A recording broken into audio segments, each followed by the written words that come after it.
Salut mes petits pragmas. Alors, aujourd'hui, je vais parler d'une info qui date un petit peu. Malheureusement, elle était tombée celle-ci pendant que j'étais en vacances, donc j'ai pas eu le temps de la traiter jusque-là, parce que l'actualité agricole a pris le pas sur tous les autres sujets, hein, vous vous rendez bien compte. Et donc, cette actualité, c'était sur les pollueurs-payeurs, et donc les militants écologistes. Je vais vous mettre le titre ici. Les PFAS, vous vous rappelez, on en avait parlé pendant les fêtes, je crois. Qu'on a tous consommé du téflon en fait. C'est du téflon. On a tous mangé des matières cancérigènes. Vous savez ces poils en téflon? Ben c'est ça. C'est ça. Vous le retrouverez hein, dans mes vidéos. Et donc on en a tous bouffé. Et ça, vous voyez, ça revient ici. Donc les PFAS, pollueurs-payeurs, des militants écologistes dénoncent les polluants éternels devant le site d'Arkema, près de Lyon. Donc oui, on l'avait déjà traité, ça, ce sont des polluants éternels. C'est pas mal la petite blague. Hein. Donc hop, je vais redécaler ça parce qu'après le texte en dessous il est décalé. Toc, je vais vous le mettre bien pour que vous puissiez le lire avec moi. Pour dénoncer les pollueurs-payeurs, des militants écologistes ont manifesté symboliquement ce lundi 4 décembre devant le site Arkema de Pierre-Bénite, près de Lyon, contre des rejets dans l'environnement de polluants éternels. Voilà. Rejets dans l'environnement. Non, mais ça c'est bon, ça passe. C'est bon. Vous voyez, c'est les agriculteurs qui polluent. Hein. Non. Non. Prenons le problème à la base. 8h ce lundi 4 décembre, devant l'entrée principale du site du chimiquier Arkema à Pierre-Bénite, dans le Rhône, au cri de les PFAS c'est dégueulasse, ou les PFAS c'est dégueulasse, je pense que c'était plutôt comme ça qu'il le disait, une trentaine d'activistes écologistes tentent de bloquer l'accès au site à l'appel de 5 associations. Attaque, Greenpeace, Les Soulèvements de la Terre, Alternativa et Extinction Rebellion. Alors, je me suis dit, ça va faire du monde. Il y a quand même 5 associations qui qui sont appelées, qui répondent à l'appel. Et je vois cette photo. Je me dis qu'ils ont pas du tout se lever le matin, c'est pas possible. Ou alors ils sont très très peu dans ces associations, c'est pas possible. Ou pas motivés, je sais pas. Pollueurs-payeurs tagués à la peinture rose sur le bitume, arborant des t-shirts listant les 32 communes du secteur dont le sol et les eaux sont pollués par les perfluorés, les militants écologistes réclament entre autres la prise en charge financière par l'industriel Arkema des mesures de surveillance environnementale et sanitaire. Et ça, je comprends pas comment que c'est possible.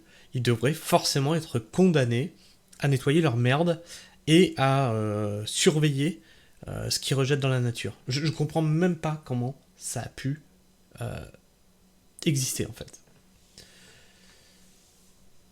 À ça pour venir nous dire qu'il faut bien trier nos déchets, qu'il faut chauffer à 19 degrés, que maintenant il faut que tu mettes tes bio-déchets au compost, sinon attention, tu es un mauvais citoyen et tu vas prendre une amende parce que tu ne respectes pas l'environnement.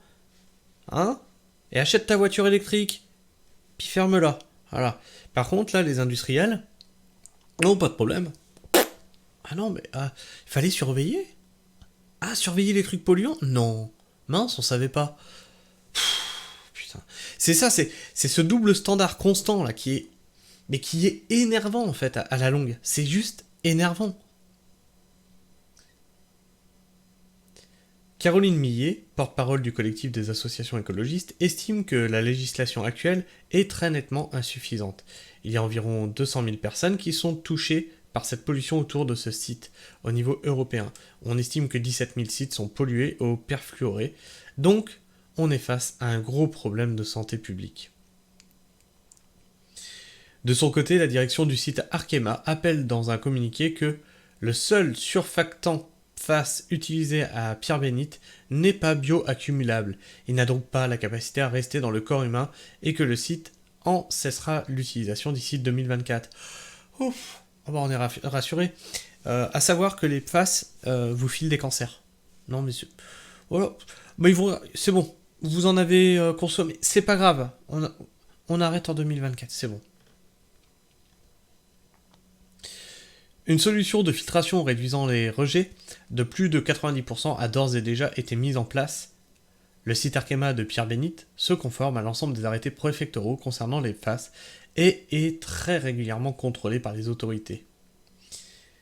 Alors, comment c'est possible si tu es très régulièrement contrôlé par les autorités qu'on en ait retrouvé et que ça a pollué plus de 200 000 habitants sur ces communes-là? C'est pas possible. Des preuves suffisantes. Il y a quelques jours, une décision redoutée par les industriels du monde entier, scrutée par les lobbyistes et attendue par des citoyens du monde entier, a été officiellement publiée par le Centre international de recherche sur le cancer. Le PFOA est un cancérogène avéré pour l'homme.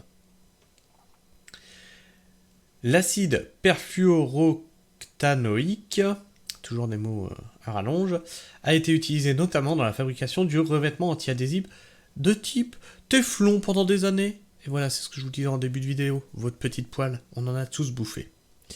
Ou encore dans les emballages alimentaires, les tissus déperlants et dans des milliers d'autres produits du quotidien. S'il a été interdit en 2020 par la Convention de Stockholm, le PFOA a contaminé la faune et la flore de toute la planète depuis les eaux du Rhône jusqu'aux ours polaires. L'acide perfluoroctanoïque, oh la vache ce mot, PFOS, utilisé par le passé dans les mousses anti-incendie, est interdite depuis 2009, a été lui classé cancérogène possible. Une annonce du Centre international de recherche sur le cancer, qui intervient ce vendredi 1er décembre, alors que les cas de pollution de l'eau potable par ces molécules sont de plus en plus révélés et relayés par la presse. Ils sont également présents dans de nombreux aliments. Des molécules qui se transmettent aux enfants. En 2012, suite au scandale Téflon, et à l'issue de la plus vaste étude épidémiologique jamais conduite aux USA, les scientifiques du C8 Panel Research concluaient que l'exposition au PFOA était probablement liée à 6 maladies. Hypocholestérolémie, maladie de la thyroïde, usure du foie, hypertension pendant la grossesse, cancer des testicules et cancer des reins. Le CIRC, donc c'est l'organisme, le Centre international de recherche sur le cancer, le CIRC a estimé que les preuves reliant le PFOA à ces types de cancers étaient limitées. Le PFOS induit également des altérations épigénétiques et est immunodépresseur chez les humains exposés. Mais les études expérimentales sur les animaux et les données épidémiologiques n'étaient pas suffisantes pour le qualifier de cancérogène avéré.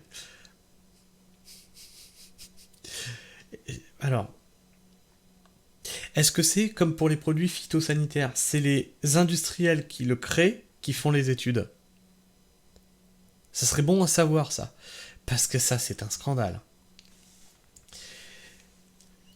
Ces deux perfluoroalkyles sont aujourd'hui présents dans le sang de toute la population mondiale.